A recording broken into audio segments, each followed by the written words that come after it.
But आगे बढ़ते हैं हमारे क्वेश्चन नंबर 2 पर, है ना। इसका सॉल्यूशन देखिएगा।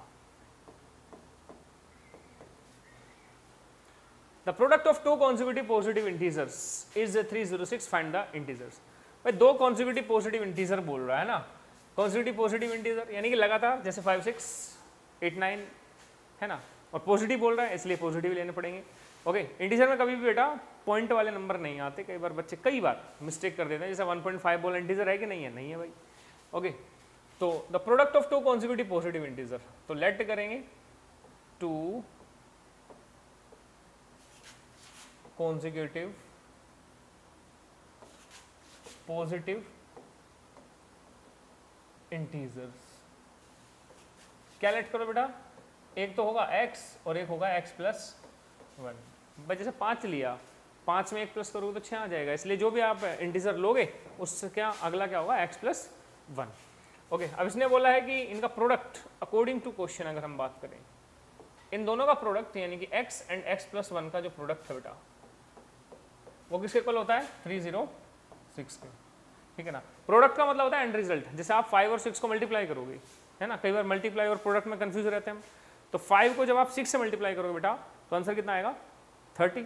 तो 30 जो है बेटा वो प्रोडक्ट है किसका, 5 और 6 का। तो मल्टीप्लाई क्या होता है, एक ऑपरेशन होता है, प्रोडक्ट क्या है, एक एंड रिजल्ट है ना, इसलिए एंड रिजल्ट है ये कि दो नंबर को आपने मल्टीप्लाई किया और एंड रिजल्ट कितना आया, 306 आया।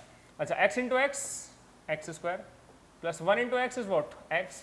अच्छा, प्लस 306 इधर आके क्या कर दो, -306 कर दो बेटा इसको।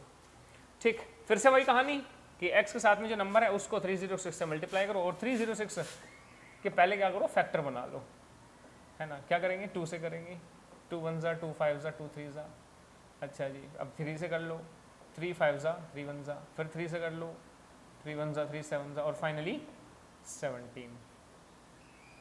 ओके बेटा, अब आपको ऐसे दो नंबर सोचने हैं कि जिनको मल्टीप्लाई करके तो 306 आए, वैसे भी देखो फैक्टर किसके बना रहे हो, 306 के, तो नंबर के एडजस्टमेंट इसी में से कर लेना अगर आप मिडिल टर्म स्प्लिटिंग से कर रहे हो, नहीं तो फिर क्वाड्रेटिक फॉर्मूले से तो आप आराम से बना ही सकते हो। ओके बेटा, तो जरा इसी में से एडजस्टमेंट करो, चेक करो। जैसे लाइक 17 तो नहीं, 3 3 9 9 2 18 18 एंड 17, हाँ बन जाएगी बात। भाई 18 में 17 जाएगा तो एक बचेगा कि नहीं बचेगा, सर एक कहाँ से आया, ये रहा यार मिडल टर्म। मिडल टर्म कितना है, 1। ओके, सो क्या करोगे, x square plus 18x minus 17x minus 306 is equal to what, 0। So बेटा इन दोनों में से x कॉमन लोगे तो ये कितना आ जाएगा, x प्लस 18, माइनस इसमें से 17 कॉमन लोगे तो यहाँ पे कितना आएगा बेटा, x plus 18 is equal to what, 0। सो x प्लस 18 ये कॉमन आ गया एक तरीके से, क्योंकि ये टर्म दोनों जगहों पे प्रेजेंट होता है, तो इसका खास ख्याल रखना। देखो माइनस प्लस माइनस बनेगा and x minus 17 is equal to what, 0। तो x प्लस 18 को बेटा 0 के इक्वल रखो और x माइनस 17 को 0 के इक्वल रखो, तो यहाँ से x की वैल्यू आएगी -18। अब ये वैल्यू हम नेग्लेक्ट करेंगे, क्यों नेग्लेक्ट करेंगे सर, क्योंकि देखो क्वेश्चन में जो बेटा पूछा हुआ है हमसे, क्वेश्चन में पूछा हुआ है कि इंटीजर कैसा है, पॉजिटिव, और ये कैसा आया, नेगेटिव। अब क्योंकि इंटीजर पॉजिटिव है इसलिए नेग्लेक्ट करना पड़ेगा, लिख देना neglected because the given integer is what, positive, है ना, वो खुद लिख लेंगे हम। तो x की वैल्यू कितनी आ गई बेटा, 17, तो यहाँ पर x की वैल्यू 17 आ गई। अब इसके बाद अच्छा एक इंटीजर तो 17 आ गया, तो उसका अगला इंटीजर कौन सा आएगा, नेक्स्ट इंटीजर या अदर इंटीजर, अदर इंटीजर। भाई x प्लस 1 है ना, x प्लस 1 है, x कितना बेटा 17, 17 प्लस 1 18, ये लो जी। तो आपका जो फाइनल आंसर है बेटा वो कितना आ गया, 18 आ गया, 17 और 18। Therefore two integers are what, 17 and 18। मेरे ख्याल से क्वेश्चन आपको समझ में आ गया होगा, है ना। तो इसको एक बार जल्दी से नोट डाउन कर लीजिए बेटा।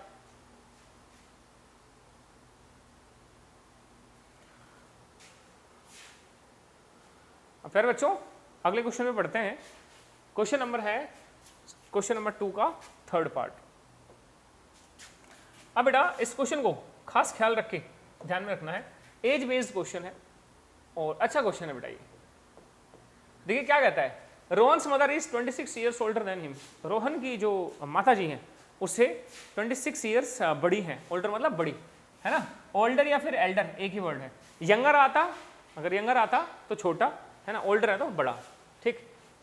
Older elder than him. अच्छा, the product of their age is 3 years from now. अब से 3 साल बाद जो भी उनकी एज होगी उनको मल्टीप्लाई करके बेटा कितना आएगा आंसर फाइनल, 360 आएगा। तो कहता है find the Rohan present age. Rohan's present age, Rohan की अभी जो एज है, प्रेजेंट एज है, वो बतानी है बेटा। तो करना क्या है, अब भाई दो यहाँ पे एस्पेक्ट है, प्रेजेंट एज इज लेट कीजिए सबसे पहले। तो प्रेजेंट एज इज लेट कीजिए किस किस की सर, एक तो बेटा रोहन है और एक उसकी मदर है। तो रोहन की प्रेजेंट एज कितनी होगी, रोहन की मान लीजिए आप थोड़ी देर के लिए x years, x years, years को शॉर्ट में ऐसे लिख रहा हूँ YRS। अच्छा जी, उसकी माता जी की एज कितनी होगी बेटा फिर, भाई उससे 26 साल बड़ी है। अच्छा, मदर की प्रेजेंट एज कितनी हो जाएगी बेटा, x प्लस 26 ईयर्स। यस और नो, होगी सर, क्यों नहीं होगी। अब उसने कहा है कि इन दोनों को, सॉरी, अब से 3 साल बाद। अच्छा ये बता दो, अभी अगर इसकी एज इतनी है तो आफ्टर 3 ईयर्स यानी कि प्लस 3 ईयर्स करने के बाद, ठीक है ना भाई। 3 साल बाद का मतलब क्या है, एज बढ़ेगी कि घटेगी, बिल्कुल बढ़ेगी सर, है ना। और बढ़ेगी तो इसका मतलब +3 है ना, +3 का मतलब 3 साल बाद। अच्छा 3 साल बाद इसकी एज कितनी होगी भाई, x + 3 होगी, बिल्कुल 100% होगी यार। अच्छा जी, इनकी माता जी की एज कितनी होगी, x + 26 + 3 कर दो, x + 26, ये तो थी ना भाई प्रेजेंट एज थी, तो उसमें 3 साल और ऐड कर दो, है ना। तो x + 29 ईयर्स। वैसे कभी भी लेडीज़ की एज बढ़ती नहीं है। एक हमारे पड़ोस में ही एक सिस्टर रहती थी, तो हम उनसे पूछते थे कि आपकी एज कितनी है। 2017 में पूछी, कहती थी ओनली 29। आज 2022 में पूछता हूँ तो कहती है ओनली लाइक 29.5। तो उनकी एज बढ़ती नहीं है। So sorry all the girls and ladies, ये मैं नहीं, ये क्वेश्चन करवा रहा है मुझसे, ठीक है। मैं नहीं कह रहा कि आपकी एज बढ़ेगी, ओके। खैर x + 29 ईयर्स। अच्छा, अब उसने कहा है कि इन दोनों एज का प्रोडक्ट, इन दोनों एज का प्रोडक्ट जो 3 साल बाद होगा वो कितना है बेटा, वो कितना है 360, ठीक है। कितना है 360। लो जी, ये अकॉर्डिंग टू क्वेश्चन जो कंडीशन है, अकॉर्डिंग टू क्वेश्चन, मैं कुछ नहीं कर रहा, जो भी करवा रहा है मुझसे क्वेश्चन करवा रहा है, ठीक है। तो according to question x + 3 multiplied by x + 29 it is equal to what, 360।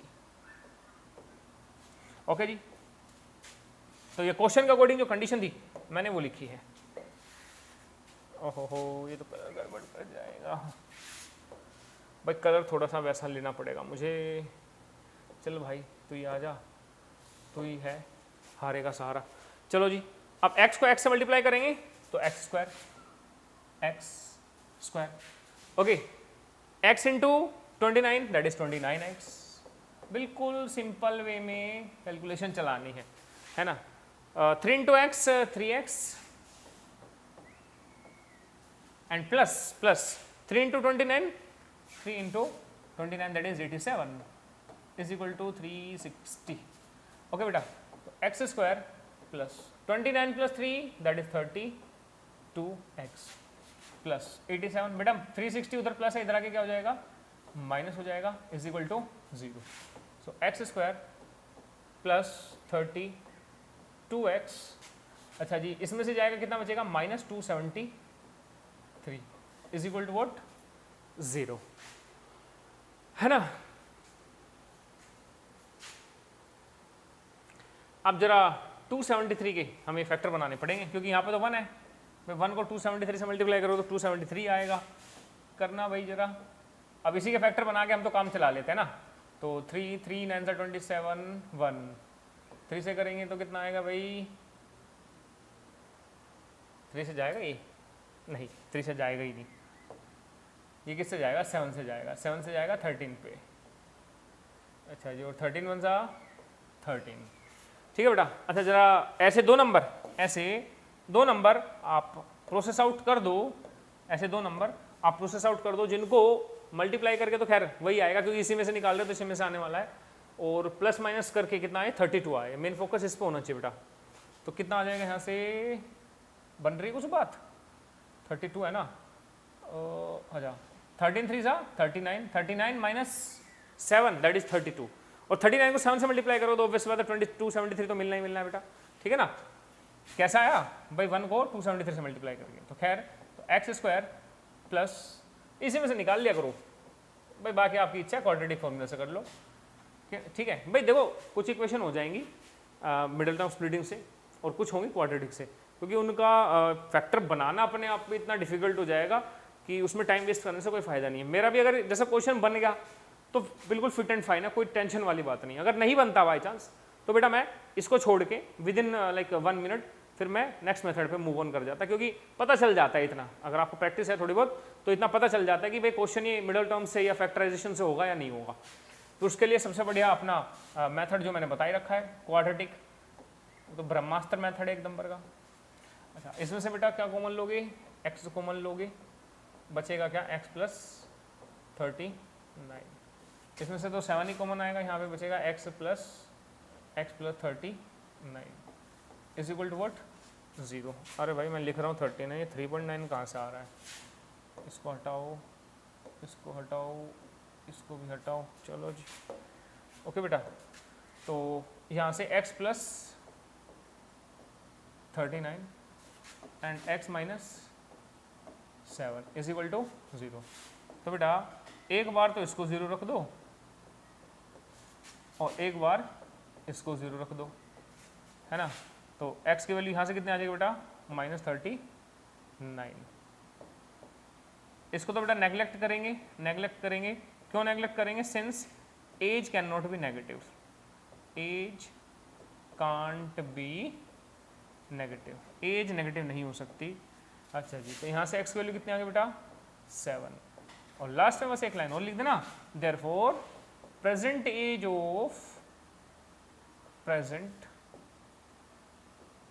As of like कौन था, रोहन इज व्हाट 7 ईयर्स। अच्छा उसकी अगर मदर की एज पूछ ले तो कितनी आएगी बेटा x प्लस 7, है ना, सॉरी x प्लस 26, यानी कि 7 प्लस 26 दैट इज 33 ईयर्स। तो आप ऐसे भी कर सकते थे। होप सो कि आपको ये क्वेश्चन भी बेटा क्लियर हो गया होगा। कहीं कोई दिक्कत हो तो कमेंट बॉक्स में बता देना, ओके। जब तक इसको नोट डाउन करो।